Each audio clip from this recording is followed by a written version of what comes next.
Good afternoon students. आज हम आपको आपकी fifth poem from an elegy written in a country churchyard की एक्सप्लेनेशन पढ़ाएंगे। From an elegy written a country churchyard का मतलब है कि एक गांव के कब्रिस्तान में लिखी हुई एक कहानी। तो 4 पोएम आपको पढ़ा दी गई हैं। फिफ्थ पोएम है आपकी ये, जिसे हम हिंदी एक्सप्लेन करेंगे। इसका पहला स्टैंजा जो है वो इस तरीके से दिया है। The curfew tolls the knell of parting day. The curfew tolls, curfew means गिरजाघर की, टॉल्स मीन्स घंटियाँ, द नल मीन्स धीमी आवाज़ में बजती हैं, यानी कि गिरजाघर की घंटियाँ धीमी आवाज़ में बजती हैं। Of parting day, parting day का मतलब होता है दिन के समाप्त होने का संकेत देती हैं। यानी कि जब दिन समाप्त होने वाला होता है या दिन समाप्त हो जाता है तो गिरजाघर की घंटियाँ धीमे स्वर में बजती हुई सुनाई देती हैं। The lowing herd, the lowing means रंभाते हुए, हर्ड मीन्स पशुओं का झुंड, मवेशियों का झुंड। Wind slowly over the lea, रंभाते हुए पशुओं का झुंड घर की ओर लौटता है। Wind slowly over the lea, wind means हवा, स्लोली मीन्स धीमे धीमे, ओवर द ली मीन्स घास के मैदान पर बहती हुई दिखाई पड़ती है। द प्लोमैन, चरागाह, होमवर्ड मीन्स घर की ओर, प्लोट मीन्स काम करके थके हुए, प्लोट मीन्स काम करके हुए, हिज फियर वे थके हुए अपने घर की ओर वापस आते हैं। एंड लीव्स द वर्ल्ड, और लीव्स मीन्स छोड़ देता है, द वर्ल्ड मीन्स यह संसार, टू डार्क मीन्स अंधकार, टू मी मेरे लिए, और यह संसार मेरे लिए अंधेरा या अंधकार छोड़ देता है। सेकंड स्टैंजा है बीनीथ दोज, बीनीथ मीन्स नीचे, दोज उन, रज्ड इल्म पुराने देवदार के वृक्षों के, जो यू ट्रीज सेड, यानी कि यू वृक्ष, यानी कि यू मीन्स देवदार के वृक्ष, और इल्म का मतलब होता है पेड़ होता है, इल्म एक तरीके का, उन वृक्षों के नीचे और देवदार के वृक्ष की छाया में, वेयर मीन्स जहाँ पर, हीव्स द ट्रुथ मिट्टी के ढेर, मिट्टी जो है ढेर के रूप में जमा हो जाती है, उन पर घास जम जाती है। In many moulding D means वहाँ पर कई सारे ऐसे मिट्टी के ढेर होते हैं जिन पर घास जम आती है, यानी कि उभरी हुई घास जो है वो जम जाती है। Each in his narrow cell, each means प्रत्येक व्यक्ति, in his narrow cell, cell का मतलब है कब्र, नैरो मीन्स पतली या सकरी। For ever laid, laid means लेटे हुए हैं, फॉर एवर मीन्स हमेशा के लिए, यानी कि प्रत्येक व्यक्ति उस अपनी अपनी कब्र में हमेशा के लिए सोया हुआ है, लेटा हुआ है।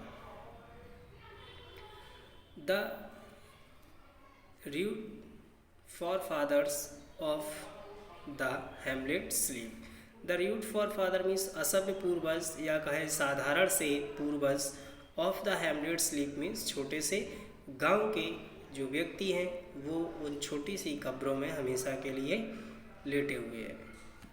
थर्ड स्टैंजा है the breezy of incense, the breezy इस ठंडी सुबह की, ऑफ इंसेंस मीन्स सुगंधित, ब्रीदिंग मीन्स हवा चलती है, मॉर्निंग मीन्स सुबह की सुगंधित और ठंडी वायु हवा, और द स्वेलो मीन्स गौरैया की, ट्विटरिंग मीन्स चहचहाट, from the straw built shed, straw built shed का मतलब है घास के बने घोंसले से, और घास के बने घोंसले से गौरैया की या अबाबील की चहचहाट या चहचहाना।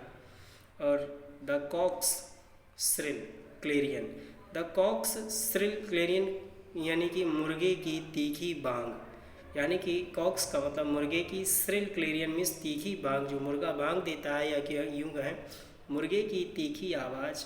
और द इकोइंग हॉर्न, और शिकारियों के बिगुल के बजाने की ध्वनि।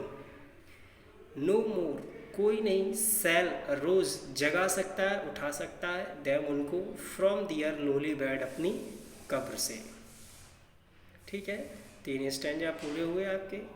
अब आपका है फोर्थ स्टैंजा है ये स्टैंजा जो है आपका इम्पोर्टेंट है। लेट नॉट एम्बिशन मीन्स महत्वाकांक्षी लोगों को मौकमी हंसी नहीं उड़ानी चाहिए। दियर यूजफुल टॉयल उनके परिश्रम की। दियर हमली जॉय उनकी साधारण खुशियों की। And destiny obscure, destiny means भाग्य, ऑब्सक्योर मीन्स अंधकारपूर्ण, और उनके अंधकारपूर्ण भाग्य की उन्हें हंसी नहीं उड़ानी चाहिए महत्वाकांक्षी लोगों को।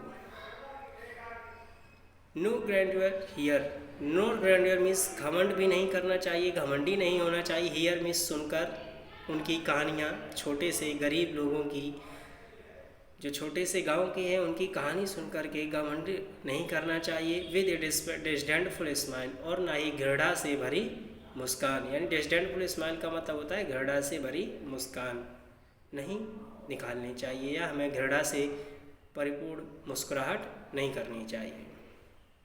द शॉर्ट एंड सिंपल, छोटी और साधारण सी कहानियाँ। एनल्स मीन्स होता है कहानियाँ। ऑफ द पुअर मीन्स गरीबों की, यानी गरीबों की जो छोटी सी और साधारण सी कहानियाँ होती हैं, उनको सुनकर के हमें घमंड नहीं करना चाहिए, ना घृणात्मक स्माइल यानी मुस्कुराहट करनी चाहिए। नेक्स्ट है और लास्ट स्टैंजा है, ये भी आपका इम्पोर्टेंट है, दोनों इम्पोर्टेंट है, फोर्थ और फिफ्थ। ध्यान से पढ़ें इनको।